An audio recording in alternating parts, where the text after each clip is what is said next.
في العام 1992 والتي أدت إلى الانهيار. ولا ننسى أخيراً ذكر مسألة النزوح السوري التي فاقمت الوضع المأزوم لبنانياً، إذ أضافت مشاكل جديدة على تلك التي يعاني منها أكثرية الشعب اللبناني والنازحين السوريين على كافة الصعود. ما هي الانتكاسة وأسبابها؟ إذا قلنا نحن صار في هذا التحرك، ليش انتكسنا؟ ما جرى في العام 2011 كان صراعاً طبقياً واضح المعالم من حيث الشعارات إلى آخره. كلنا نزلنا على الشارع، بس تم تعتيم إعلامي على الانتفاضات وأعطيت أسماء وصفات بعيدة كل البعد عن طابعها الاجتماعي، وتم تسليط الأضواء على جانبها الشبابي وعلى مسائل الديمقراطية دون سواها. كما حركت القوى المضادة للثورة وأولها القوى الرأسمالية الكبرى وبالتحديد الولايات المتحدة من أجل الإبقاء على السلطة وإسقاط الانتفاضات، إطلاق السلطة، يعني التخلي عن السلطة وإسقاطها بالانتفاضات، ولكن الإبقاء على الأنظمة. أهم هذه القوى كانت حركة الإخوان المسلمين التي استلمت الحكم في مصر والنهضة في تونس وإلى آخره. ولا ننسى أن نذكر هنا دور العدو الصهيوني الذي أعرب عن مخاوفه الجدية في تغيير يعيد مصر إلى قلب النضال العربي، كما حدث في العام 52 بعد ثورة يوليو. لذلك تحركت قياداته كلها وأطلقت الدعوات في العالم الرأسمالي مطالبة بدعم نظام حسني مبارك إلى آخره. مرتكبي هذه الجرائم تقريباً، ما راح أعطي رقم دقيق ولكن على التخمين، يعني في هناك صديقات موجودات إذا غلطنا ممكن يصححوا الرقم، بس أنا عم بعطيك تخمين. ممكن يكون 95% من حالات العنف ضد المرأة مرتكبي هذه الحالات يفلتون من العقاب، بل في كثير من الحالات التي سجلت ليس فقط الدولة لا تكتفي أو الحكومة أو المؤسسات هذه لا تكتفي بإفلاتهم من العقاب، بل وترقيهم، ترقي مناصبهم وتكافئهم عينك عينك مثل ما بيقولوا. بعتقد قبل فترة شهدنا حادثة مكافأة قاتل هافرين خلف بإعطائه شهادة العلوم السياسية بتركيا. هيدي فقط كمثال لحتى بعده حي بذاكرتنا مش كتير بعيد صايرة هيدي الحادثة. رح أعطي مثال ثاني وكمان رح أنطلق من تقرير الحركة نفسها TGA عن العام 2020. من بين 75 حالة شكوى تقدمت بها النساء إلى الجهات المعنية والمنظمات المعنية بمناهضة العنف ضد المرأة، كان مرتكبي العنف هيدا على الشكل التالي: 49 من عناصر البوليس، 15 من الجنود الأتراك، 3 من عناصر القوات الخاصة التركية، 30 من الموظفين رفيعي المستوى في الدوائر الحكومية الرسمية، 19 من الحراس، حراس القرى بمعنى المرتزقة التابعين للدولة.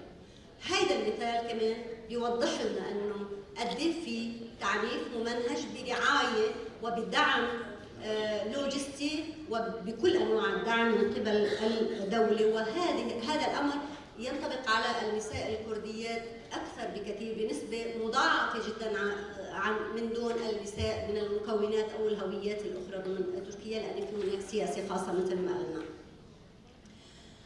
أيضاً بالنسبة للمدارس الداخلية الخاصة للفتيات القاصرات، منلاقي أغلب الموظفين اللي بيكونوا مدرسين أو الموظفين الآخرين ضمن المدارس الداخلية للفتيات يتم انتقاؤهم بعناية ليمارسوا التعنيف، التحرش، الاعتداء والاغتصاب. يعني يهدف إلى بناء جيل قائم على هذه يعني معرض دائما لهذه الحالات من العنف والاعتداء والاغتصاب ولاستغلالهم فيما بعد في السنوات اللاحقة وتجنيدهم ضمن سياسة الدولة هذه. هناك جنايات الفاعل المجهول المرتكبة ضد النساء والفتيات والأطفال والشباب الأكراد منذ أعوام التسعينات وحتى الآن. هناك الآلاف من هذه الحالات التي فاعلها رسميا غير معروف مجهول، وتقيد جنايات ضد فاعل مجهول، ولكن عادة الفاعل في أغلبها معروف ومحمي من الدولة التركية. والشعوب. هذا البروتوكول كان في 11 يوليو 2003، يعني خلال الشهر اللي فات. هذا البروتوكول الذي يحتوي في مواده القضاء على كل تمييز ضد المرأة مع كفالة حقوقها وفق المواثيق الدولية ووفق لحقوق المرأة المعترف بها في الإعلان العالمي لحقوق الإنسان، في العهد الدولي للحقوق المدنية والسياسية والاقتصادية والثقافية والاجتماعية والقضاء على كل أشكال التمييز. لقيت إنه في كلمة يعني جميلة بتقول إيه؟ المرأة الإفريقية ودورها الهام في المجتمع الإفريقي. بيقولوا إنه لعبت المرأة الإفريقية دورا هاما في بناء المجتمع الإفريقي، حيث تميزت بمكانة عالية منذ فجر التاريخ، ويرجع لها الفضل في قيام المجتمع الزراعي. طبعا احنا عارفين وفي مصر بالذات قامت، وفي طبعا بلاد الرافدين وفي البلاد التي قامت فيها الحضارة قامت على شريان الحياة وهو المياه. في مصر طبعا قامت على نهر النيل، حضارتنا المصرية الممتدة، واللي زي ما بنقول يعني الشريان النيل هو شريان لقارة افريقيا كلها ويصب عندنا في مصر. فبيقولوا ايه العلماء؟ بيقولوا ان المجتمع الزراعي الذي على اساسه تنشأ باقي المجتمعات وتبنى الحضارات. وكثير من العلماء يؤكدون ان هناك علاقة متداخلة بين المرأة والأرض بالنسبة للخصوبة والنماء، وإبرازها على أنها ذات طابع ديني أو غيبي. فكلما حملت المرأة الإفريقية وأنجبت طفلاً زادت خصوبة الأرض وزاد محصولها. كلام جميل عن المرأة وخصوبتها وأيضاً خصوبة الأرض.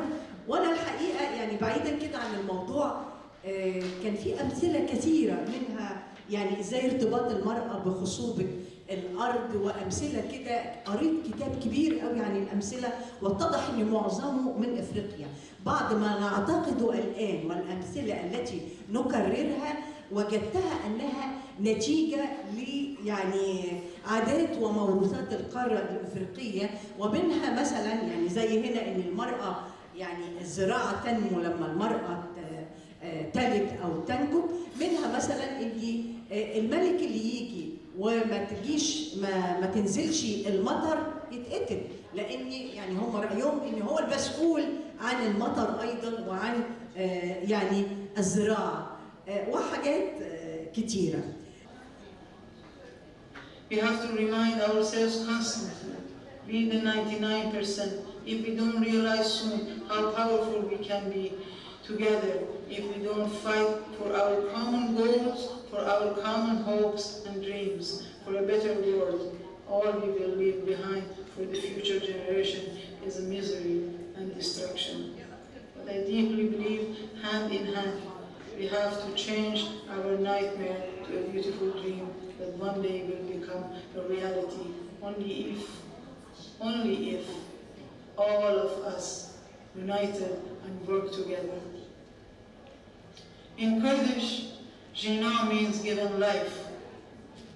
Like her name, Jina gave us hope and gave life to one of the most incredible revolutions Iran ever experienced.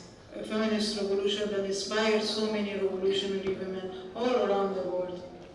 On Jina's gravestone, it is written, "Dearest Jina, you are not dead. Your name become a symbol.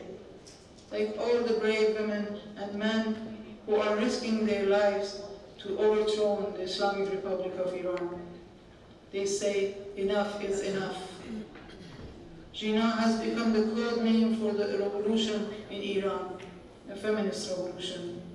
Resistance is life. مقاومت زندگی است. ژن، ژیان، آزادی. Thank you. I wish I was there to be able to